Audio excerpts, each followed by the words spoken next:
ప్రస్తుతం pan India star Prabhas Fauji cinema షూటింగుతో బిజీగా ఉన్నాడు. ఈ సినిమాకు హను రాఘోపుడే దర్శకత్వం వహిస్తున్నాడు. మరోవైపు మారుతి సినిమా రాజాసాబ్ను కూడా పూర్తి చేసేలా ప్లాన్ చేస్తున్నాడు డార్లింగ్. ఈలోపు సలార్ 2 కూడా కంప్లీట్ అయ్యే ఛాన్స్ ఉంది. ఆ తర్వాత సందీప్ రెడ్డి వంగ స్పిరిట్ స్టార్ట్ కానుంది.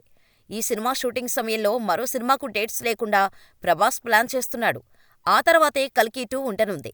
అయితే తాజాగా ఈ సినిమాకు సంబంధించిన సూపర్ అప్డేట్ ఇచ్చారు మేకర్స్. గోవాలో జరుగుతున్న international film festival of India వేడుకల్లో చిత్ర నిర్మాతలు స్వప్న, ప్రియాంక కల్కి షూటింగ్ అప్డేట్ ఇచ్చారు.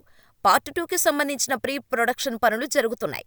రెగ్యులర్ షూట్ ఎప్పట్నుంచి ప్రారంభించాలనే దానిపై ఇంకా నిర్ణయం తీసుకోలేదు. అన్నీ సిద్ధమయ్యాక ప్రకటిస్తాం. కల్కి 2898 ఏడీలో కీలక పాత్ర పోషించిన దీపికా పదుకునే పార్ట్ 2లోనూ కొన్ని సన్నివేశాల్లో అమ్మగా కనిపించనున్నారు అని చెప్పారు. అలాగే కల్కి 2898 ఏడీతో పాటే సీక్వెల్కు సంబంధించిన షూట్ను కొంతమేర తీసినట్టు చెప్పారు. పార్ట్ 2కి సంబంధించిన 35% షూటింగ్ జరిగిందని తెలిపారు.